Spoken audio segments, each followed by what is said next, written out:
আসসালামু আলাইকুম সবাই, কেমন আছেন? আজ আমরা যে বিষয়টি নিয়ে আলোচনা করব তা হল হজরত ওমর ইবনুল খাত্তাব রাদিয়াল্লাহু আনহু এক অনন্য শাসক ও মহান সাহাবী। ইসলামের ইতিহাসে যারা নবী করিম সাল্লাল্লাহু আলহি ওয়াসাল্লামের ঘনিষ্ঠ সাহাবী ছিলেন, তাদের মধ্যে হজরত ওমর ইবনুল খাত্তাব রাদিয়াল্লাহু আনহু বিশেষভাবে উল্লেখযোগ্য। তিনি ছিলেন ইসলামের দ্বিতীয় খলিফা, একজন অসাধারণ প্রশাসক, সাহসী যোদ্ধা এবং ন্যায় বিচারের প্রতীক। তার শাসনামলকে ইসলামী সভ্যতার সোনালী যুগ বলা হয়। মুসলমান ও অমুসলিম উভয় ঐতিহাসিকরাই একমত যে তার নেতৃত্ব ও সংস্কার মুসলিম উম্মাহকে শক্তিশালী ভিত্তি উপহার দিয়েছিল। জন্ম ও শৈশব। হজরত ওমর রদিয়াল্লাহু আনহু ৫৮৩ খ্রিস্টাব্দে মক্কার কুরাইশ গোত্রে জন্মগ্রহণ করেন। তার পিতার নাম খাত্তাব ইবনে নুফাইল এবং মাতার নাম হন্তমা বিনতে হাসিম। কুরাইশরা ছিল মক্কার সবচেয়ে শক্তিশালী ও প্রভাবশালী গোত্র। শৈশব থেকে ওমর রাদিয়াল্লাহু আনহু ছিলেন শক্তিশালী, বুদ্ধিমান ও কঠোর স্বভাবের। তিনি অল্প বয়সে পড়াশোনা শিখেছিলেন, কাব্য রচনা করতেন ও অশ্বারোহণ ও যুদ্ধকৌশলে পারদর্শী ছিলেন। মক্কার সমাজ তখন মূর্তিপূজক, নারীদের প্রতি অবিচারপূর্ণ এবং সামাজিক অসাম্যতে ভরা। এই পরিবেশেই তিনি বড় হয়েছিলেন। যুবক বয়সে তিনি ছিলেন কঠোর মেজাজি, দৃঢ়চেতা এবং ন্যায়পরায়ণতার প্রতি বিশেষ মনোযোগী। ইসলাম গ্রহণের ঘটনা। প্রথম দিকে হজরত ওমর রাদিয়াল্লাহু আনহু ইসলামের বিরোধী ছিলেন। তিনি মুসলমানদের উপর নির্যাতন চালাতেন এবং ইসলামকে ধ্বংস করার চেষ্টা করতেন।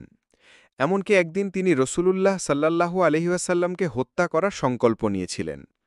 পথে এক লোক তাঁকে জানালেন যে তার বোন ও বোনের স্বামী ইসলাম গ্রহণ করেছেন। এতে ক্ষিপ্ত হয়ে তিনি বোনের বাড়িতে গেলেন এবং তাদেরকে কোরআন তিলাওয়াত করতে দেখলেন। সেখানে তিনি সূরা তহা এর কয়েকটি আয়াত শুনে গভীরভাবে প্রভাবিত হন। আল্লাহ তার অন্তরে হেদায়াত দান করেন এবং তিনি অবশেষে নবী করিম সাল্লাল্লাহু আলাইহি ওয়াসাল্লামের কাছে গিয়ে ইসলাম গ্রহণ করেন। মুসলমানরা তখন গোপনে ইবাদত করতেন, কিন্তু ওমর রাদিয়াল্লাহু আনহু ইসলাম গ্রহণের পর প্রকাশ্যে নামাজ পড়তে লাগলেন।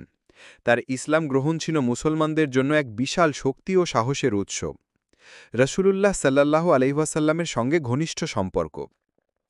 হজরত ওমর রাদিয়াল্লাহু আনহু নবী করিম সাল্লাল্লাহু আলাইহি ওয়াসাল্লামের নিকটতম সাহাবীদের একজন হয়ে ওঠেন। তিনি যুদ্ধবিগ্রহে অংশগ্রহণ করেন, পরামর্শ দেন এবং মুসলমানদের সুরক্ষার জন্য গুরুত্বপূর্ণ ভূমিকা পালন করেন। তার দৃঢ় চরিত্র ও সত্যনিষ্ঠা নবী করিম সাল্লাল্লাহু আলাইহি ওয়াসাল্লামকে অনেকবার অনুপ্রাণিত করেছিল। নবী করিম সাল্লাল্লাহু আলাইহি ওয়াসাল্লাম তার সম্পর্কে দোয়া করেছিলেন, হে আল্লাহ, ইসলামকে শক্তিশালী করুন ওমর ইবনুল খাত্তাব অথবা আমর ইবনে হিশাম অর্থাৎ আবু জাহালের মাধ্যমে। আল্লাহ তার দোয়া কবুল করেছিলেন এবং ওমর রাদিয়াল্লাহু আনহু ইসলাম গ্রহণ করেন। খলিফা হওয়া। ৬৩৪ খ্রিস্টাব্দে হজরত আবু বকর সিদ্দিক রাদিয়াল্লাহু আনহুর ইন্তেকালের আগে মুসলমানদের পরামর্শক্রমে হজরত ওমর রাদিয়াল্লাহু আনহুকে খলিফা নিযুক্ত করেন। তার খিলাফতের কাল ছিল ১০ বছর, ৬৩৪ থেকে ৬৪৪, যা ইসলামের ইতিহাসে অন্যতম সেরা শাসনকাল গণ্য করা হয়। প্রশাসনিক দক্ষতা। হজরত ওমর রাদিয়াল্লাহু আনহু ইসলামী প্রশাসন ও রাষ্ট্র কাঠামোকে সুসংগঠিত করেন। তার শাসনামলে তিনি অনেক সংস্কারমূলক পদক্ষেপ নেন। বিচার বিভাগ প্রতিষ্ঠা, কাজী নিয়োগ করে আলাদা বিচার বিভাগ গঠন, দায়িত্ব ভাগাভাগি, প্রদেশে গভর্নর নিয়োগ, প্রশাসনিক নিয়মাবলী প্রণয়ন, দেওয়ান ব্যবস্থা, সেনার বেতন ভাতা ও রাষ্ট্রের আয়ব্যয়ের হিসাব রাখার জন্য দেওয়ান ব্যবস্থা চালু করেন। ক্যালেন্ডার প্রবর্তন, হিজরি সন গণনার সূচনা করেন। সামাজিক নিরাপত্তা, গরিব, ইয়েতিম, বিধবা ও অক্ষমদের জন্য ভাতা ব্যবস্থা চালু করেন। নিরাপত্তা ও আইন শৃঙ্খলা, পুলিশ বাহিনী গঠন করেন এবং রাতে শহরে টহল দিয়ে মানুষের অবস্থা খোঁজখবর নিতেন। বিজয় ও সম্প্রসারণ। হজরত ওমর রাদিয়াল্লাহু আনহুর শাসনামলে মুসলিম সাম্রাজ্য ব্যাপকভাবে প্রসারিত হয়।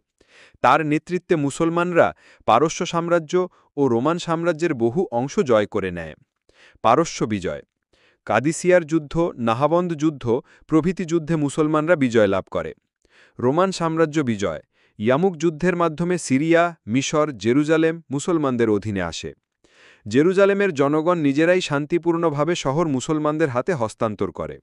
হজরত ওমর রাদিয়াল্লাহু আনহু স্বয়ং জেরুজালেমে গিয়ে চুক্তি করেন এবং খ্রিস্টানদের উপাসনালয় রক্ষা করার নিশ্চয়তা দেন। ন্যায় বিচারের প্রতীক। হজরত ওমর রাদিয়াল্লাহু আনহুয়ের নাম ন্যায়পরায়ণতার প্রতীক হিসেবে বিশ্ব ইতিহাসে স্থান পেয়েছে। তিনি ধনী গরিব, মুসলিম অমুসলিম সকলের জন্য সমান আইন প্রয়োগ করতেন। একবার তার ছেলে অন্যায় করলেও তাকেও শাস্তি দেওয়া হয়েছিল। অন্যদিকে এক অমুসলিম ব্যক্তির সঙ্গে খলিফার আত্মীয়ের বিবাদ হলে বিচারক ন্যায়সঙ্গতভাবে রায় দেন অমুসলিম ব্যক্তির পক্ষে। তার ন্যায়পরায়ণতার কারণে তাকে বলা হয়েছিল আল ফারুক, অর্থাৎ যিনি সত্য মিথ্যার পার্থক্য স্পষ্ট করে দেন।